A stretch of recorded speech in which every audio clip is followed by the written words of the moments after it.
សូមជម្រាបសួរញោមញាតិប្រិយទាំងអស់គ្នាជាទីគោរពរាប់អានពីចម្ងាយទាំងអស់នេះគឺជាទីជាទានរបស់បងស្រីនៅ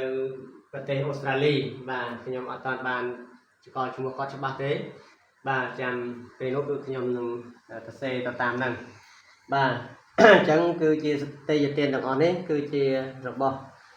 សប្បុរសជនដែលបងស្រីនៅប្រទេសអូស្ត្រាលីគាត់បានជំនួយមកបាទបានជំនួយមកមានក10ការុងហើយក10ការុងហ្នឹងគឺនៅសល់5ការុងទៀតដែលគេដឹកមិនតាន់មកអស់បាទតែខ្ញុំថតនិយាយសិនហើយមានទឹកភេទជ្ជៈហ្នឹង3កេសបាទ4កេសខាងនោះ1កេស3កេសខាងនេះ1កេសទៀតបាទហើយនឹងមានត្រីខបាទ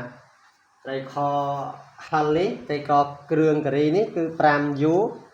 ហើយត្រីខធម្មតានេះ5យូហើយមានសាប៊ូកក់សក់មានសាប៊ូដុសខ្លួនមានសាប៊ូបោកខោអាវបាទមានខ្លាញ់មួយធុងមានសាប៊ូលាងចានមួយកដុងទឹកម្ទេស6ដបហើយនឹងអានេះគឺបង្អែមសណ្ដែកហ្នឹងគឺធ្វើបង្អែមហើយត្រីស្ករសនេះ5ថង់បីជែង5ថង់ធំហើយនឹងទឹកត្រីមួយកេសទឹកប្រេងខ្យងមួយកេសហើយទឹកដោះគោបាទទឹកដោះគោ5កំប៉ុងនឹងហើយមានថ្នាំដុសធ្មេញមានមួយដុំបាទវាមាន6កញ្ចប់6ដុំហើយនៅច្រាសដុសធ្មេញមាន10បាទហើយមានមីបាទមានមីភ្នំពេញកាទៀវភ្នំពេញបាទ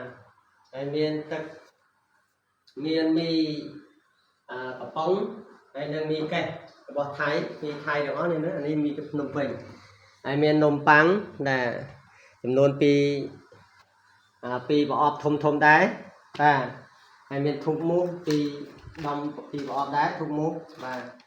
តែបងនៅតំបន់នេះមានមូសច្រើនតែនេះដែកលាងចានបាទ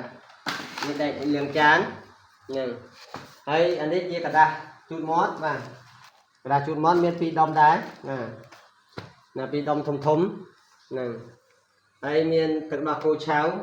2យូផងដែរបាទហើយអង្គហ្នឹងគឺ10ការុងតែនៅ5ការុងទៀតបាទហ្នឹងហើយអញ្ចឹងនេះជាជំនួយឧបត្ថម្ភគ្រប់គ្រងរបស់បងស្រីនៅប្រទេសអូស្ត្រាលីដែលជាសប្បុរសជនបានចូលរួមឧបត្ថម្ភមានទឹក50យូតែទឹកនេះគឺខ្ញុំនឹងជាវមកគ្រប់10យូ10កេសទៀតបានគ្រប់50យូបាទអញ្ចឹងឲ្យគេយកមក10កេសទៀតបាទហើយទឹកទាំងអស់នេះគឺជាទឹកថៃមិនមែនទឹកខ្មែរយើងទេទឹកផលិតនៅប្រទេសថៃបាទអញ្ចឹងខ្ញុំកណាទុំគុំបានតែងសម្ភារៈទាំងអស់នេះបានមកដល់ក្នុងថ្ងៃនេះគ្រប់ចំនួននៅពេលគ្រប់ចំនួនអស់ហើយតែនៅគេដឹកអង្គមក5ការុងទៀតបន្តិចទៀតបានដឹកមកដល់អញ្ចឹងគឺសូមញោមញាតិប្រិយស្រីទាំងអស់គ្នានឹងញាតិញោមដែលចូលរួមក្តីមិនតាន់បានចូលរួមក្តីហើយម្ចាស់សភានៅក្នុងប្រទេសអូស្ត្រាលីបងឧបាសិកាអត់តាន់ស្គាល់ឈ្មោះគាត់ច្បាស់ណាខ្ញុំអានឈ្មោះអត់ទៅមិនដឹងដាវីឬដារីទេបាទអញ្ចឹងសូមបុណ្យកុសលទាំងឡាយដែលខ្ញុំបានបំពេញបានធ្វើនេះហើយបុណ្យកុសលទាំងឡាយដែលបងឧបាសិកានៅប្រទេសអូស្ត្រាលីបានចូលរួមឧបត្ថម្ភនៅអង្គ10Bបាទហើយនឹងគ្រឿងបរិភោគទាំងអស់នេះបាទដោយសេចក្តីជ្រះថ្លានិងសូមបានជាចំណែកបុណ្យរួចផុតจากទុក្ខទាំងពួងគ្រប់ព្រះអង្គគ្រប់គ្នាណាទីណាសូមបានចំណែកបុណ្យនេះស្មើគ្នាអនុមោទនាបុណ្យសាធុហើយជាពិសេសនេះគឺជូនបុណ្យទៅដល់បងស្រីឧបាសិកាដែលជាម្ចាស់ជំនួយសូមបងបាននៅសេចក្តីសុខរួចផុតจากទុក្ខទាំងពួងដល់ព្រះនិព្វានតែម្យ៉ាងគត់ហើយសូមបានជាបច្ច័យដើម្បីមានបញ្ញាក្នុងការរលឹកដឹងធម៌ចាស់ជាងពីសេចក្តីទុក្ខទាំងឡាយទាំងពួងគ្រប់គ្នាទេណាអនុមោទនាបុណ្យសាធុអានេះយើងឡាយវីដេអូប៉ុណ្្នឹងសិនបាទ